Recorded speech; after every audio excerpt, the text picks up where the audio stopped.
Daniel, we're meeting with you today about our business, about our podcast business. Mm-hmm. Now, what we have is an awesome show that is centered for creative people, helping them go from being a little rock, we call it, Mm-hmm. you have just barely your camera, maybe you don't even have a Mm-hmm. camera, to being a full-time working professional.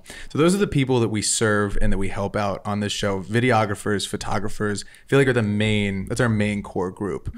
And I think with this, go ahead. Mm-hmm. You want to cut me off? No, go for it. We're creating a product right now that is in the works to be able to help people with the business side of what they're doing, to not be completely in the weeds as creators doing all the things, and to actually be successful, how to position themselves as a content creator or a filmmaker or a photographer. That is, I feel like, going to be our core offering. I'll let you add to that. Yeah, we have dreams and aspirations and goals of creating, more products. And we really wanted to talk to you about how you feel or what you feel like we could create and kind of help us, narrow in our offer and just think about the product ecosystem like you were talking about earlier. So here's what I would do, right? So first of all, we want to figure out the end. Where do you want to get to at the end of your business journey, right? So we need to create an end state. An end state is, what does it look like when we're happy, when we're done? Now, there's only really two end states that are worth pursuing. One's called lifestyle and one's called performance. So lifestyle business is fun, freedom, flexibility, great income, live and work from anywhere. Performance, we can sell it for more than 10 million, right? I think we go lifestyle. Is there a world where we could do both? No. But okay, great. So there's nowhere we can do both. Also, because we are the show, we find it like, I don't know if we could sell it necessarily. You could sell it. Okay. Right? So when we sell a business, there's three main things that have to happen. So number one, we have to have proprietary intellectual property. So this is intellectual property that's unique to this business. This is essentially the asset that this business possesses, right? So that could be data, could be software, could be intellectual property, traditional intellectual property, but there is a proprietary asset. Second thing is we need a loyal team. And normally we need about 30 people. So in order for you to have a team that is not founder dependent, you need about 30 people working on the team, because once you hit about 30, the founder is a little bit of like an afterthought. It's like, yeah, we're busy, we do the thing, and the founder comes and goes, and sometimes they're around and sometimes they're not around, but there's always work to be done anyway. And there's actually a general manager who's running things, and I have more connection with the GM than anyone else. Founder tends to just talk to the general manager, and then the general manager tends to work with the team. So there's normally about 30 people.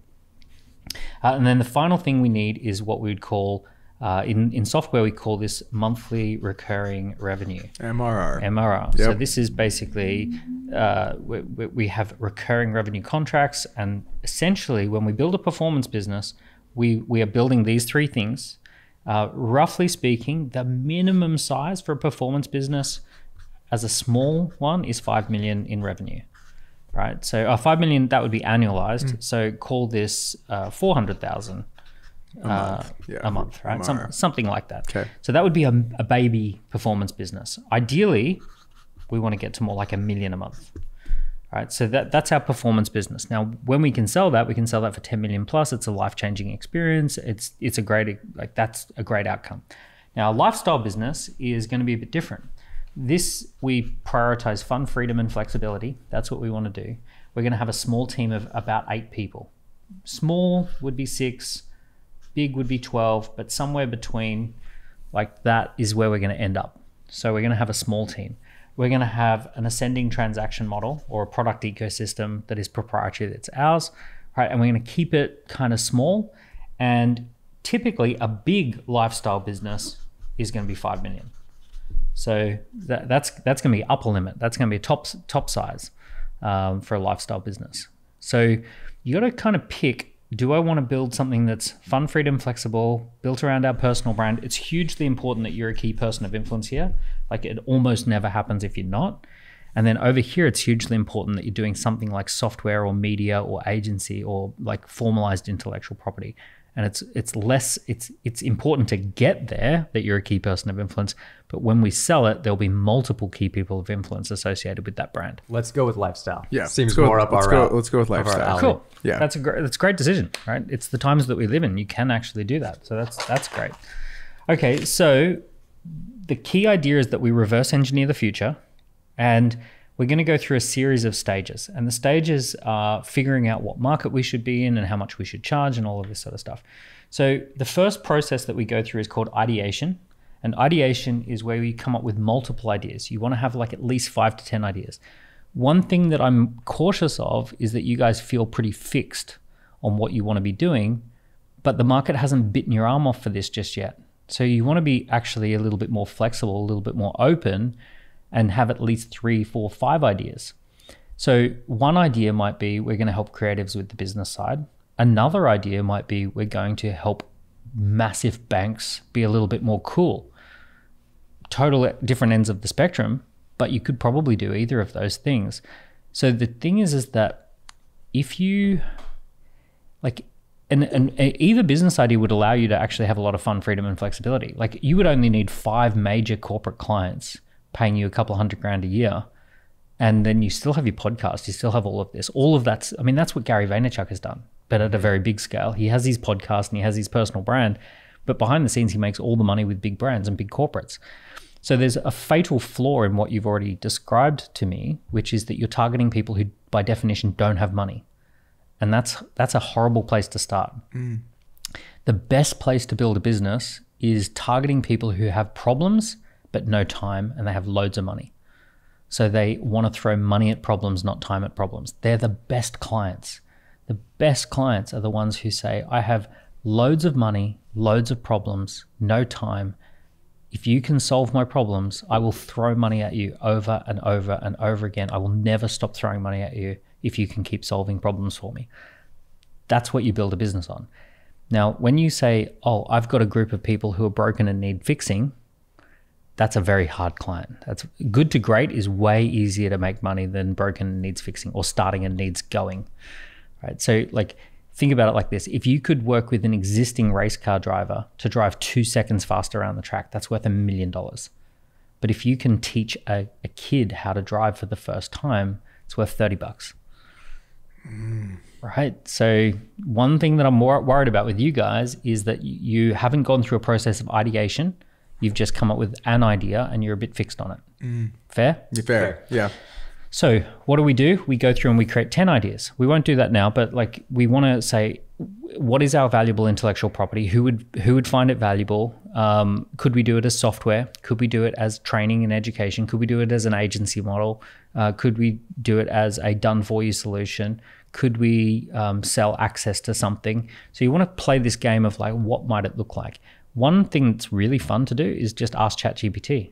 So you can say, here's my background, here's my skills. Give me 10 ways I could turn those skills into a business. ChatGPT is really good at it. So we've been talking about it this past week of how insane ChatGPT is. And it's getting better every day. Yeah. Unbelievable. This is the worst it's ever going to be right now. Yep. Yeah. So ask ChatGPT for 10 different business ideas based upon your set of skills. Tell it about who's in the team. What does everyone do? What you'd say, what know-how or unique skills might I have? How would I turn that into 10 different business ideas? So that's called ideation. You're just getting ideas out. So now we need to go through a process of testing ideas. So the first thing we want to do is we want to understand how teams evolve. Teams go from 2 people, and we call these scout teams. Then we have a 4-person team, and we call these campaign teams. And then we have an 8-person team. He's busting out the red. Oh, we got red. Oh, we got red. We got red. Red is in the house. Okay. Right? So an 8-person team.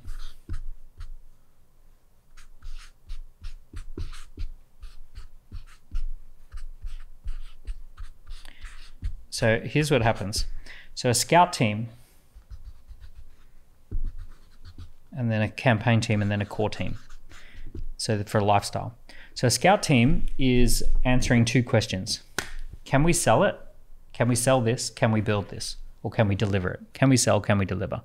And that's really what you're doing as a scout team. So if I was launching a new business, I'm going to send one of you out to try and see how many clients are there and how much they're willing to spend.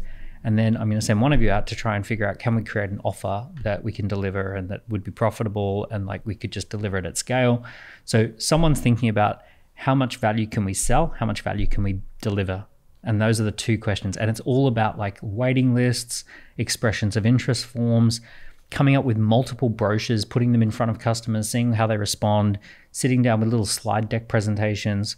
So like I personally, in this phase, I love physical brochures where we actually print out a physical brochure and we go, hey, we're launching this. What do you think? Right? We're going to do this. These are the case studies. These are the testimonials. This is like our method. And I'm putting, if I can't do that, maybe I use an iPad and we do slide deck. But I'm just going out and talking to customers and seeing all of this. Now I'm looking for a problem that people are willing to throw money at. All right. So this may rule out your current idea. Mm-hmm. I'm down to rule it out. Cool. Let's do it. So once we figure that out, we're then going to say, okay, have we decided which idea we're going to double down on? Now we at least want to be scout teaming at least 3 ideas. So we're super open at this point, and it could be, it's like we're not going to be fixed on anything. It's like asking the customer, hey, we're thinking of doing this. And they're like, not really interested in that. Is there anything you think we should be coming to you with? Yeah, I wish you would come to us with like a solution around this way. Okay, cool, amazing. How much would you be willing to pay for that? So you're asking those questions while you're scout teaming. And a great result is expressions of interest, pre-sale agreements, waiting list, like proper waiting list, right? That's scout team. Our campaign team is where we've decided on the one idea that we're after. And now what we're going to do is have one person who's going to be the face. We'll call them the key person of influence. And they're going to open relationships. We're going to have someone in sales and they're going to close sales. We're going to have someone in delivery or operations, right? Fulfillment. And we're going to have someone called a Swiss Army knife. So a Swiss Army knife is just going to bounce between the team, making stuff happen. They could do a bit of admin, executive assistant, finance, bookkeeping, or any of that. But they're like just generally helping out. This person's just focused on sales. This person's just focused on happy customers. And this person's focused on repping the business. Like they're out there opening doors, making new sales, getting the word out that we exist, right? And that's your first little campaign team. Make sense? Mm-hmm. Now, what you want to measure here is you want to measure laps. Laps is leads, appointments, presentations, sales. How many leads do we generate as a team? Largely the key person of influence is leads. And then can we book appointments and presentations, sales? And then once we've made sales, can we keep people happy? Like, are they, like, we might measure something called an experience score. Like, how did we do? Would you rate us out of 10? Would you recommend us? Would you write a review? On a scale of 1 to 10, how likely are you to write a review for others? Right? So those kind of things. So that's leads, appointments, presentations, and experience scores. So that's our campaign team. And our job as a campaign team is really just to ramp up above 6-figure revenue. So we want 100,000 to $1 million of revenue with the 4-person team here. Any questions about that? No questions. Making sense? Yep. So now that's happening and it's all working. Okay, so what are we doing now? Now we're really doubling down on this key person of influence. I have a question. Go for it. I feel like both Brandon and I are both in this, in our business and with the podcast, like we're both key people of influence. How would you navigate that? You could definitely do a little bit of both in terms of like the podcast and all of that. But if you're really wanting to go fast growth, you really want one of you who's like front facing out there being the face, and one of you who's behind the scenes making sure the customers are happy. And the 2 of you are seen as credible, highly credible, but one of you opens the doors and then one of you says, my job is to look after you from here. And that is way more powerful. So if the 2 of you are out the front, you're still going to need someone who's equally as motivated to look after the customers and keep them happy. So you're going to need extra people. And for every extra senior person, you need like $1 million worth of revenue. So if you've got 2 senior people in a business, the business isn't going to feel good until it's $2 million plus. It's not going to feel proper, like a proper business. You need $1 million per senior person as a minimum. It's going to be great when you get to a couple of million per senior person. So if there's 2 of you and you get to $4 million, you're going to be having a great time. But if you have to bring in 3 or 4, now you've got to be a proper serious business to make this lifestyle. Mm-hmm. So I would say that what you really want is one of you is like opening doors and one of you is like welcoming in the clients and keeping them happy. And you work together like boom, boom, boom, right? So in a basketball example, right, you want to have someone who passes the ball and someone who slams dunk, slam it in, right? Yeah. Okay. Give us this third. So this is where you become the lifestyle business. So you've got the key person of influence, and you want to elevate them as much as possible. Make sure that they're on all the podcasts, on all the YouTube channels, all the content, writing a book, right? And then this one here is our like head of ops or head of business, right? So we'll call them the biz manager, right? So this is the person who runs the show. They actually run the business. And then we've got someone in sales, someone in marketing. We've got someone in admin and like financial control, and then we've got someone in delivery, and someone in IT or media, right? So we've now got like basically a delivery team, a sales and marketing team, and an admin finance team. And we can kind of get a few people around here, so we could have a few extras. So let's say we've got 1, 2, 3, 4, 5, 6, 7, 8. We could have a few salespeople, we could have a few delivery people, and now we're up to 12 people, and that's totally fine. 12 is about as big as you want to go. 12 is quite where you need more management and leadership and systems. It becomes less of a lifestyle business at 13, 14, 15. So you kind of want to try and engineer and build everything to avoid going over 12 people. And are many of the creators that you've worked with in the past that are key persons of influence, are they with like, what have you seen their team size wise around? Is it usually 12 is what I shoot for. Okay.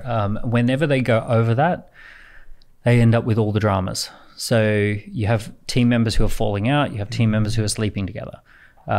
You have the team splits into two. So the sales team go off and have their own chats and their own conversations, and the delivery team are having their own chats and their conversations. So it's not one team. You get clickiness and it divides and all that sort of stuff. So with anyone who wants a lifestyle business, I really push them, make your revenue through product sales, make your revenue through partnerships, through media, through content, through bigger followings, but just keep that core team 12. If you need to outsource elements, like let's say you want to outsource a particular non-core function and you find a good supplier and that's not part of the team, but it's like you can just pay them and they can reliably deliver, fine, that's not part of the team. But the core team, we want to keep it 12 or less. That'd be like a customer relationship success team that's based somewhere else or something. Yeah, you could. That's an example. Yes, sometimes the CS team, they have to be intimately connected to the business, and they have to be on the team meetings and they have to connect. But potentially you could have a CS manager who's the CS person in the Philippines, and that's your top CS person. And then they have 3, 4, 5 people who aren't on the team meetings, but that person is responsible for having the CS team. So that can happen. But yeah, ultimately you're looking for like how many people are on the Monday morning meeting? It's like no more than 12. How many are on the Friday afternoon debrief? No more than 12. Like your key meetings are 12 people or less. Okay. I noticed there's no Swiss Army knife for the core team. It breaks apart. So like this salesperson, you've now got a sales and marketing person, whereas they were doing a bit of sales and marketing. The Swiss Army knife was like admin and finance and a bit of that. So they kind of broke into a few roles. More specialized things. Yeah. Okay. The business manager, admin and finance was kind of like our Swiss Army knife. Mm-hmm. And our delivery person was also a bit of media and IT. So the roles just start breaking out a bit. When you get to be a bigger business, sales becomes appointment setting, closing, customer success, customer service. Like it just breaks finely into all the things that a salesperson used to do. Now there's like, 6 people doing that. String of them. Okay. Yeah. Wow. Right. Okay. So so interesting. So this is from a team perspective. We're going 2, 4, 8, and that's as big. That's really as big as we're going to go, or 12, right? Sure. Now in the army, same thing. 2-person scout team, 4-person fire team, 8-person section squad. Right. That's exactly how they run it as well. Wow. Okay. Yeah. Now let's dive into some of the products that you've been seeing and kind of how these ecosystems make sense and make these people very successful. Yeah. So what we need is we need a product ecosystem.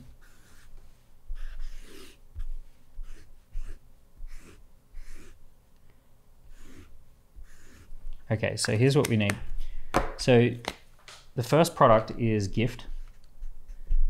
So this is something that feels like a gift. It's for free. And there's no strings attached. So lead magnet. No, not really. No. Fuck myself. A gift is like a podcast. Okay. So like I can I can anonymously watch the podcast on YouTube and I can get so much value from it. And I go, damn, these guys didn't even ask me for anything off the back of this. Like maybe a like or a subscribe, but it's like, what an amazing gift. Like that's just so cool. That's generous. They've just given away like so much value. That's amazing. So that's that generosity, that gift that you're just giving something to the world. This is for attention. So you want to capture attention through the gifts that you give. And you don't want to put any barriers in the way of it. Just like let people have value. They're busy. They don't want to trust you just yet. Let them have some value. Over the next one is called product for prospects. So product for prospects, this is like a very small commitment, but it's a commitment. So this is what we call lead magnets. Now over here, it's on the other side of data capture. There's definitely got to be data captured here to get the product for prospects. So you fill in your data and you get the lead magnet. You fill in your data, you get access to the event. You can fill in the data, you get access to the thing that is the product for prospects. So if I'm running a workshop and it's like $50 and it's half a day and you get to come, you got to register, you got to pay $50 and now you get the product for prospects. It's not my core business, but it's just a way of engaging. You watched the podcast, you loved it. Now fill in this and get this. Best product for prospects. I love what's called an assessment. So an assessment is basically like a scorecard. Let's say you were building a social media agency. Let's do a social media assessment as to where you're currently at. If you were building a fitness business, let's do a fitness assessment. So this is called assessment-based selling. It's how the medical world works. We give you an X-ray and then we tell you what we're going to do after the X-ray. We give you an MRI and then we tell you what we're going to do after the MRI. So this is assessment-based selling. So your main thing is sell the assessment. So it's like you don't have to make a decision. Just the decision is to have a closer look at what you've currently got. So if I was a life coach, I'm going to do something called a wheel of life assessment. You're going to answer 20 or 30 questions and it's going to tell me where your life is strong and where it's weak and where you're happy and where you want to improve. So it's a wheel of life assessment. I'm not going to sell you anything. I'm just going to say, let's do a wheel of life assessment. So data, right? So you give me your name, your email address and all of that, and then we'll give you an assessment. Another product for prospects is called a discussion group. So would you like to join our exclusive discussion group? So we run it on WhatsApp or we run it on Facebook or we run it on LinkedIn or we have another platform that we use. So you register to get access to a special discussion group. So that's really, really powerful. And then the third one that I love is an intro workshop. So an intro workshop is an introduction to blank. So an introduction to social media marketing, an introduction to building personal brand, an introduction to losing weight, an introduction to improving your romantic love life, right? So it's just an introduction to blank, an introduction to building wealth, an introduction to whatever. And would that be like over a webinar? Could be a webinar, could be Zoom, could be a live physical event. Some of my best, like for high-end stuff, really high-end, private dinners, private lunches. Like this is an introduction. We're going to have a private dinner. We're going to have an introduction to blank and lunch. Come along as my guest, right? You've been hand selected to come along to a special, like let's say you want to sign up 500 grand clients or 100 grand clients. And you say, hey, we're reaching out to you because we know you're the marketing manager for XYZ brand. We've noticed what you're doing. We think that you'd really get great value from being at a dinner that we're hosting. And the dinner is some of the top most influential people in this. There's going to be 12 people who have hand selected. Would you like to attend the dinner? It's sponsored. There's no cost. We just need you to commit to coming to the dinner. It's at a really nice restaurant. It's private dining. And there's going to be a half an hour discussion in between courses about X, Y, and Z with a special guest, such and such. That is such a great way to sign up $500,000 clients. Go to Mastro's. Well, you did that when you first went to the UK. We saw that. I've done that many times. Yeah, Mm-hmm. I've done boat parties. I've done private dining. I'm a big believer. If you want to go high end, you just pick a high end restaurant. You get people around a table. Private dining costs you a couple of grand to put it on. People turn up because other people are turning up. Yeah. Yeah, and you leverage. You can go to say, "Hey, we got Jake coming," and they're like, "I really want to." State Farm? Yeah, from State Farm. I really want to hang out with Jake. Yep. Okay. So that's product for prospects. We haven't made any money yet, right? So here we're having a sales meeting. So a sales meeting is you've attended the product for prospects, you've had the assessment, you're in the discussion group, you've been to the introduction. Let's have a one-to-one sales meeting. Let's talk. Right? And the sales meeting is going to lead into the core product sale. So the core product sale is going to be a package, a transformation. Always think transformation. This is going to take you from this to this. You're currently here. You want to be there. There's these obstacles are in the way, right? We're going to get you from there to there, right? So we're going to get past all these obstacles. We're going to get you from where you are today to where you want to be tomorrow. And we're going to give you a nice path of least resistance. It's our job to get you from here to here. That's a compelling presentation. It's our job to get you from where you are to where you want to be without hitting these obstacles. That's not your problem anymore. It's our problem, right? So you could be done for you. It could be done for you. It could be done with you. Or it could be a set of tools, right? So all of that sort of stuff. So that's our core. And then once someone gets the core, we want to give them service. And the service is above and beyond what they're expecting. So they feel an emotional uplift that it was like better than they thought. Now, because of that emotional uplift, they're now open to what we call product for clients. And product for clients is the ongoing subscription value. Every single month, I keep getting value into the future. So think about like BMW, their core product is cars. So we'd say, selling a car. And then over here, we have finance, insurance, and servicing. Boom. So essentially, if they look after you with the car, now, believe it or not, BMW, I think, makes 3% margin on a car. Yeah, but it's a service. But really? The service where they make all their damn money and for the insurance. They make like 30% on these products. I saw this on a business on a YouTube video. They broke it all down. They only make 30% because of the cars liquidating all the costs. So the cars absorb all the costs of revenue. The cars generate the revenue that runs the business. The financial services, the insurance, the servicing, all of that is the profit. But it's only profitable because it's part of the ecosystem. Because the car is solid. Yeah. They want to feel. Because if you took the cars away, if you took the car away, then how are you going to generate business here? Right? So you're going to have all this stuff that has to happen, and this will drop from 30% down to 3%. Yeah. So you need the ecosystem. So this is for attention. This is for trust. From a business perspective, this is for revenue. And this is where you profit. Yeah, which is why we actually need the 4. If we don't have attention and trust, we don't have enough clients. If we don't have a core offering, we don't have enough revenue. And then if we don't have ongoing stuff, repeat business, recurring revenue, we don't have profit or valuation. Okay, so you hear a lot about, or something that's emerged over the last couple of years is like Patreon, right? Where it's like, that's a subscription and it's exclusive content, all that kind of stuff. In my mind, that's like typically where my mind goes. And then if we think about that, I'm like, well, fuck, then it's like more work to record more like episodes of the podcast or create more content. Then we have to hire somebody else to like edit it, and feels a little bit more of like a headache and a lot more work than it would be worth it. Totally. So maybe we could workshop something that's a subscription model. Well, it's very simple. The reason that things like Patreon don't work for most people is because all of that is called a J-curve. So a J-curve is where you lose money before you make money. So let's say, for example, I'm going to set up a restaurant, right? So I'm going to have to take out a lease, and I'm going to have to set up a kitchen, and I'm going to have to hire people, and I'm going to have to train them and buy ingredients, and I'm going to have to do all this sort of stuff. So I've just spent all this money, and then someone spends, and let's say here I have to, there's like a mini J-curve and there's a big J-curve. So once the restaurant's up and running, there are just costs of running that business. I might have to sell 3,000 meals each month to break even. And then I only make money when I get beyond 3,000. So a successful month has to be like 5,000 meals.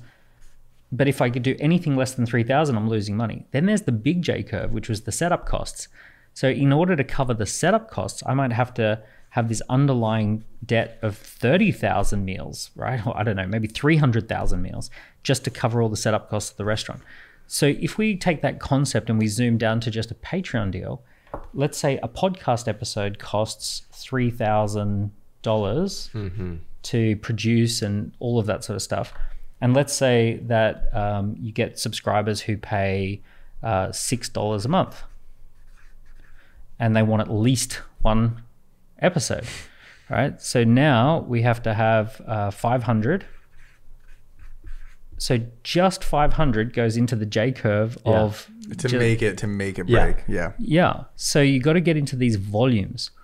Now, the opposite of this is where you sell packages. So imagine that imagine you have a sponsor, one sponsor, and that sponsor pays $3,000 per episode, right? So that's the deal. They pay the $3,000 for your sponsorship, right? So now you've done away with the J curve. So it doesn't matter. You've already covered the costs of production just on that one sponsorship sale, and it doesn't matter if anyone subscribes or not. So now you've done away with the J curve. So your core business was selling sponsorships to cover the revenue that was needed to run the business. But now you do sell Patreon, you add that in, and now if you have 100 people subscribing, well, that's all profit. So it's like, okay, great, I'm making $600 a month of profit because the sponsor covered this. So the super, super smart podcasters, they go out before they've produced a single episode and they sign up sponsors and they say, we want to spend $30,000 a month on production. We want a gold sponsor who's going to pay 10 grand. And we want some silver sponsors who are going to pay 5 grand. So we're going to have, one of these, and we're going to have 5 of these. And now we have all of our costs of production covered.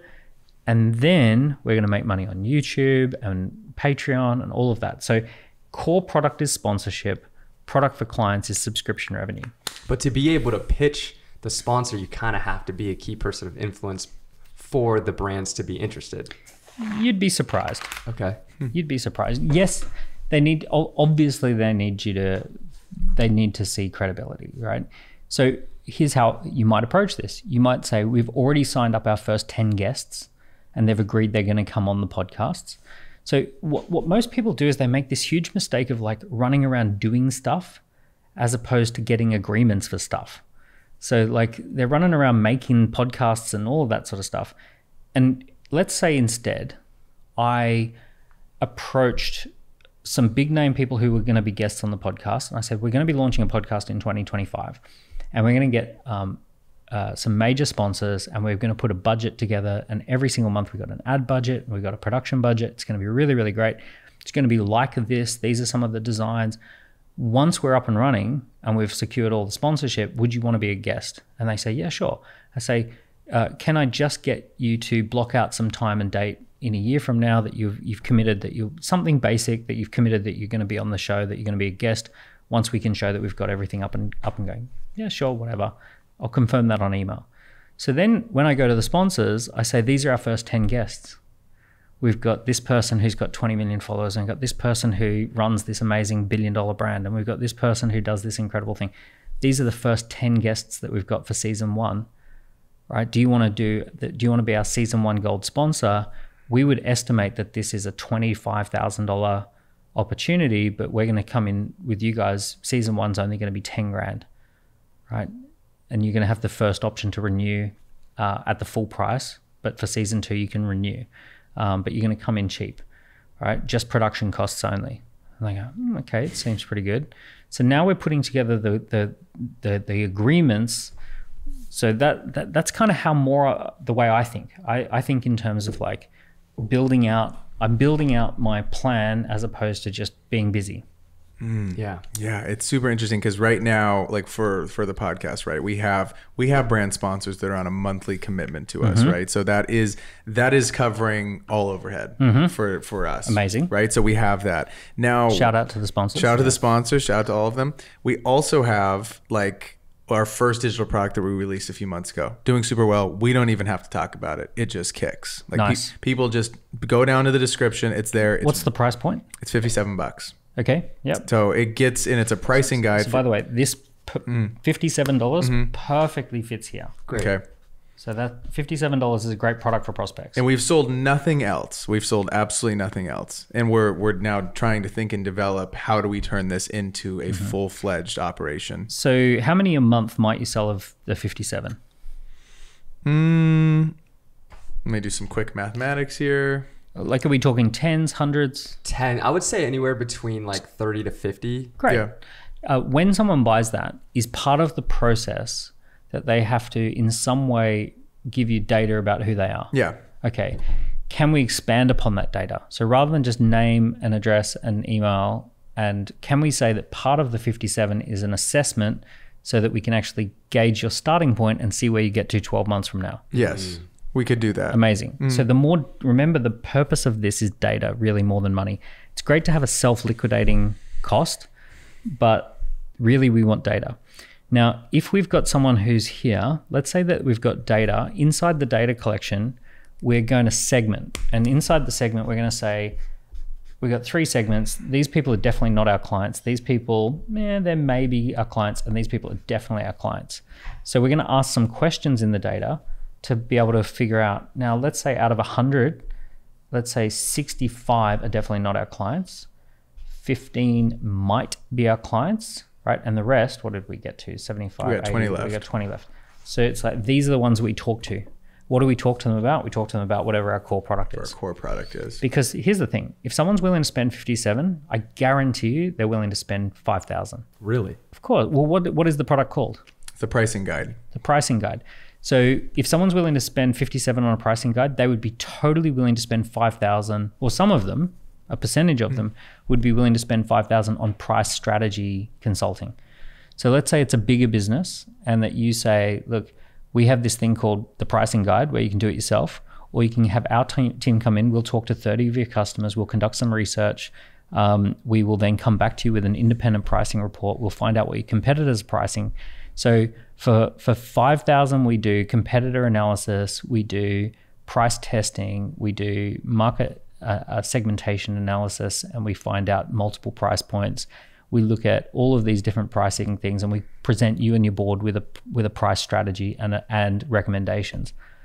Oh, okay. Well, that's better than us looking at your pricing guide. Like, I totally would rather do that. Boom. Saving you time, saving you money. So let me ask you this. Our core audience, the reason we started this show is because it's a show that we wish we had when we were younger. And every episode we try to provide as much value to like an up and coming photographer, videographer, to like help them streamline their process and get to where they want to be quicker than we did.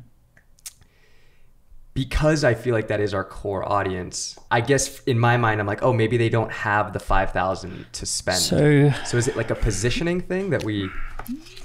What you want is you want to do a business model that is really popular at the moment, which is like the 1% business model. And it's essentially this.